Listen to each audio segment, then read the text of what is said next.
Madalas naririnig na pinagbabawalan tayo noon na kumain ng mga turo-turo at mga street foods. Baka raw kasi magka-hepa tayo. Totoo ba ito?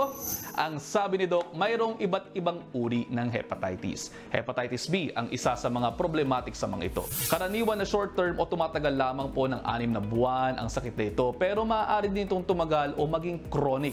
Base sa huling ulat ng World Health Organization, tumaas ang bilang ng mga namatay sa hepatitis. Mula 1.1 million noong 2019, pumalo ito ng 1.3 million noong nakaraang taon. Sa mga nagtatanong naman po kung totoo bang street food ang nagdudulot ng hepatitis, hindi naman po direkta. Hindi lahat ganyan.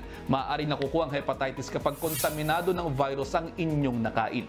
Nangyayari yan kapag hindi malinis ang pagkakahanda sa pagkain. O pwede rin kung ang nagluto ay positibo sa isang hepatitis virus at nalagyan o nahawakan niya ang inyong pagkain o ang inumin. Posible rin pong maipasa ang sakit na ito gamit ang mga needles o ang mga panturok. May tinatawag din tayong alcohol-induced hepatitis dulot ng sobra-sobrang pag-inom ng alak. Toxic kasi ang alak sa ating liver, lalo na kung masusobrahan. Mas prone po sa hepatitis ang mga taong overweight or obese, mataas ang blood sugar at mataas ang blood pressure. Nagiging sanhi rin po ng hepatitis ang sobrang fat sa katawan o yung tinatawag na hyperlipidemia. Kabilang naman po sa mga sintomas ito ang pananakitan siya lalo na sa kanang bahagi, jaundice o paninilaw ng balat at mata na may kasama pang pangangati. Gayon din po ang kawalan ng ganang kumain, matinding pagkapagod at pagkahilo na po pwedeng may kasamang paglalagnat. Kapansin-pansin din po sa mga mayroong hepatitis ang pagbabago sa kulay ng kanilang ihi. Kung hindi maagapan, maaari itong mauwi sa cirrhosis, pwedeng magkaroon ng liver failure at po pwede rin may tsansa na magkaroon ng liver cancer. May iwasan naman po ang hepatitis sa tulong ng pagpapabakuna. Makatutulong din po ang pagiging malinis sa katawan at regular na paghuhugas sa mga kamay,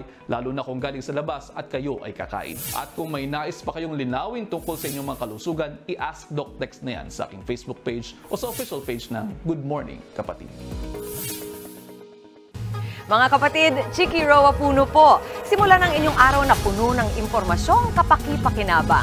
Sama na sa isang makabuluhang umaga. Tumutok at mag-subscribe sa social media pages ng News 5.